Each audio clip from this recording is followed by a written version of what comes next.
Hi, I'm Ryan Szymanski, curator for Battleship New Jersey Museum and Memorial. Yesterday, September 30th, 2025, President Trump addressed all of the flag officers in the United States, the majority of them, not quite sure, at a meeting in Quantico, Virginia.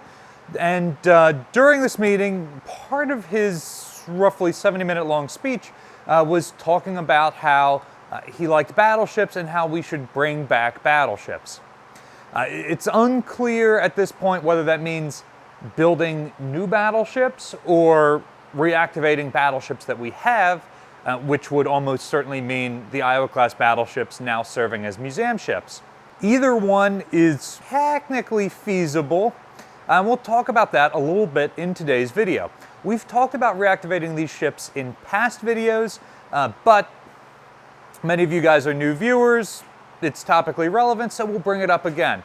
And the first thing I wanted to do was read the relevant section from Battleship New Jersey's contract. The contracts for all of our ships are a little bit different. They change over time as newer ships become museums. They learn lessons from previous ones and add new stuff.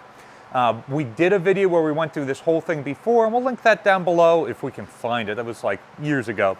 But just going to look at the relevant section. This is on page 5. It is section 8, termination of the contract. Part A, national emergency.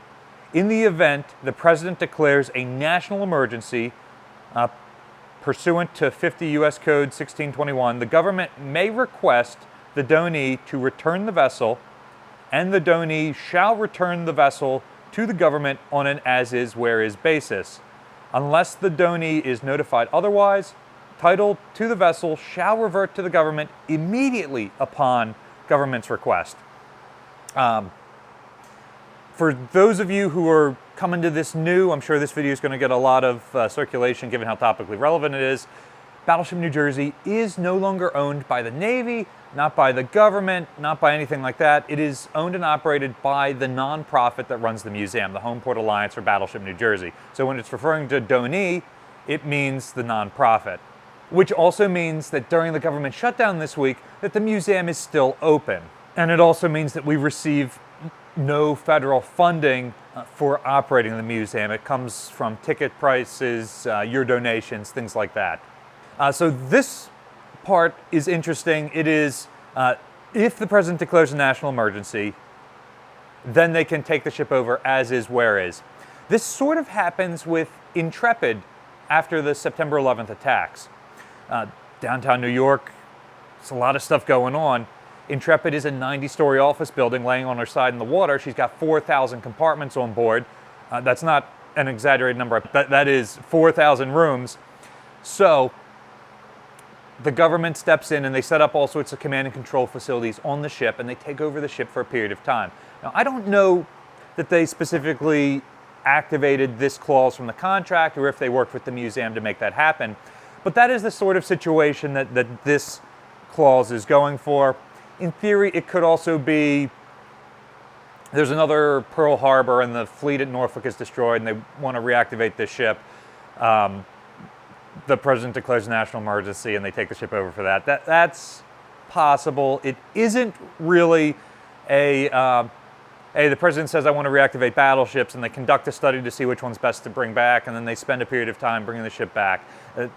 That doesn't really fall under this. Section B, default by donee. This is the long one. In the event the donee or its assigns fails to perform the obligations assumed under this contract or the obligations imposed by the EPA, the Secretary of the Navy may terminate this contract. They will provide written notice, specify the particulars. There is 90 days notice, blah, blah, blah. I'm not going to read this whole one, but this one, 90 days notice, is like we don't do our jobs in some way. And so they take the ship back. And finally, Section C, imminent danger. In the event the vessel becomes a hazard to navigation, public health, safety, or property, or in the event insurance coverage is not paid or permitted to lapse, Secretary of the Navy may terminate this contract. So again, we're not doing our job, the ship drifts away, or we're doing our job too well, we decide to reactivate the 60-inch guns and we blow apart part of downtown Philadelphia. The ship is in imminent danger and the government takes the ship over. So there are a number of clauses in here for the government to take the ship over. It is possible, and it would be much quicker for that to happen than for building a whole new ship. And that's largely why the expense and the time, why over the course of the Iowa-class battleships, there have been 3 distinct periods when the Iowas have been brought back. So let's assume that when President Trump says that he likes the idea of having battleships, that is interpreted by his cabinet and everybody that he wants battleships now. Because if we start to build a new battleship, the design process starts today. You're looking at a year of design work at least, almost certainly more than that, especially given the difficulties with building surface ships during the last decade or so, really since the end of the Cold War, the last 3 decades. Then they actually authorize construction, they start building it. Well, that finishes before Trump's second term is over. This ship isn't around during Trump's second term. We're looking at least a decade before the ship is built. In theory, the quickest way to get a battleship back into service would be to take one of the museum ships. And again, that's what's been chosen in the past. In 1950, Missouri was the only battleship in commission. The Korean War starts, and one at a time they bring back the 3 Iowas, the 3 remaining Iowas. In 1968, they bring back New Jersey. In 1982, they start to bring back the 4 Iowas again, one at a time. So without talking about whether it's a good idea or not, the best way to make this happen during the president's second term would be to pick a battleship like New Jersey. Now, that has happened in the past, and so we have an idea of what that would look like. Battleship New Jersey was just dry docked, so I can tell you that there are about 165 blanks on the bottom of the ship. Reactivating the ship would definitely require a major dry docking and yard period. In the past, those yard periods for New Jersey have been about a year long. The 1950s one was real quick. She'd only been out of service for 2 years. It took a couple of months and she was ready to go. There weren't a lot of modernizations made to the ship. In the 1960s, it was also an Astor restoration. It took about a year. She was the only one being worked on. At times it was round-the-clock work to get the ship churned out. In the 1980s, Battleship New Jersey took about a year again. It was very much a rush job to prove that it could be done. The other Iowas, which had not been in service for 20 or 30 years in Missouri's case, had closer to 2 years of work done. Honestly, given that it's been more than 30 years since an Iowa-class battleship was in service, that 2-year mark makes much more sense. So the ship goes into the yard, major yard work. It's probably going to cost $1 billion, maybe $2 billion to do. Cheaper than building a new capital ship. Pretty expensive at the end of the day. Reactivating the engines would take some work. We're standing here in engine room number 2 at main engine number 4, which is one of the systems that we're not allowed to touch per our contract. Part of that is so that we're not operating the vessel becoming a hazard to navigation. Part of that is because the engines are put away with preservative grease and whatnot, they don't want us messing that up and then operating the ship for a little bit and then having those volunteers who know how to do it aging out, and then it deteriorates. So a lot of work has to go into reactivating the ship. New training pipelines have to open. In 2012, when the last of the Iowas were taken out of service and taken out of mothballs and turned over to museums, they started to destroy the propellant for the main guns. It had mostly been manufactured in the 1940s, so it had largely deteriorated to the point where it either would not work or was a hazard to operate. So a whole new production line for battleship caliber powder would have to be made. Likewise, the projectiles were all destroyed or transferred to museums. If you come and visit us, you'll see a number laying around our parking area. If you go and visit any of the other museum battleships, you'll see that they have a number of these shells which were rendered inert and then transferred to them. The Navy just doesn't have shells or powder for these guns. There are still a couple of spare 16-inch gun barrels around if needed on Navy bases, but the majority have been transferred or even cut up for scrap. A lot of the battleship spare parts have been removed from the inventory because these ships have not been even in reserve for more than a decade.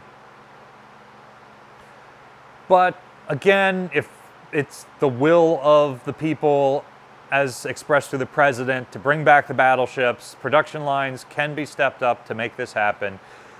So honestly, even if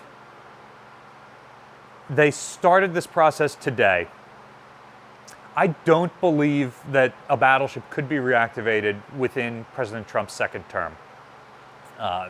According to the current Constitution, that this would be his last term, so he would never be in charge to see battleships in operation.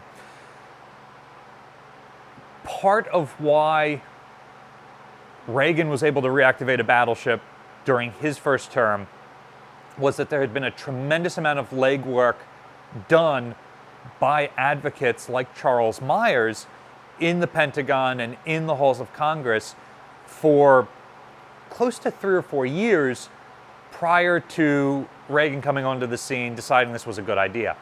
The other thing that got the battleships brought back was we had this brand new Tomahawk cruise missile, and we weren't going to have ships with those designed into them for about a decade. We didn't want to wait that long to deploy this new wonder weapon. The battleships were in mothballs. They had the reserve of buoyancy to take a large number of those weapons. They also would be a quick way to increase the size of the Navy, which was one of President Reagan's campaign promises, and it was a way to do it within a year, which meant that it was a campaign promise that he could start to fulfill within his first term, which would help him get elected within his second term. There hasn't really been any legwork going on right now. There isn't a Charles Myers walking the halls of Congress effectively advocating to bring the battleships back. So, all right, let's say that the president is serious about this. It's something he wants to move on. Well, now a lot of work has to go in to make that happen. Charles Myers and companies that he worked with produced preliminary drawings. They got Congress to convince the Navy to do fundings to produce these drawings so that by the time Reagan comes along and says he actually wants to do it, there were already studies out. There were research had been done, drawings had been produced, and that hasn't happened yet. So designs for modifying these ships would have to occur. It's been 40 years since these ships were last modernized. A lot of the systems on them are older versions of the exact same things that are in use now, phalanx and electronic countermeasures and systems like that. They're still going to have to be updated with newer versions. So we are talking about a tremendous amount of design work to go into that, a tremendous amount of work to get it done, and a tremendous amount of effort going into training new people, stepping up new production lines for equipment. All of that stuff still existed in 1981. It does not exist to the same extent today. So we would be looking at a longer period than in the past. Could it happen? Yeah, for the right amount of money, for sure. You could lay me and all the staff off here, take the ship back, assuming the president declares a national emergency, or they find some way that we're portraying the Navy in a poor light or something like that. And they could take the ship back and do this. Even with the president saying that, however, we're not too worried about losing our jobs. We don't think it's going to happen because of how long of a lead time it is. If the president is really set on doing this, it almost certainly would be done for posterity. Posterity as long as his second term in office is concerned. Which of the 4 Iowa-class battleships would you bring back first? If you had to pick one, which one do you think is in the best condition? Let us know in the comment section down below. Wisconsin was the least ridden and the newest in the 1980s. But New Jersey and Missouri have both received more work because they've been open as museums longer. They've both received yard periods and done more work on their decks than the other two sister ships. That said, they were both demilitarized when turned into museums to a much greater extent than Iowa or Wisconsin. And keep in mind that Iowa, they would have to make a lot of repairs to turret number 2, which were not completed because the ship was taken out of service so soon after the turret explosion. So none of them are a perfect candidate, but let us know which one you think would make the best candidate in the comment section down below. Battleship New Jersey receives operating support from the New Jersey Department of State, also from a number of other businesses and private individuals like yourselves. We really appreciate your support. There's a link in the description below if you'd like to donate to support the museum. Keep in mind that we receive no federal funding. You can also support us by liking, sharing, and subscribing so more people find out about the museum and our channel. Thanks for watching.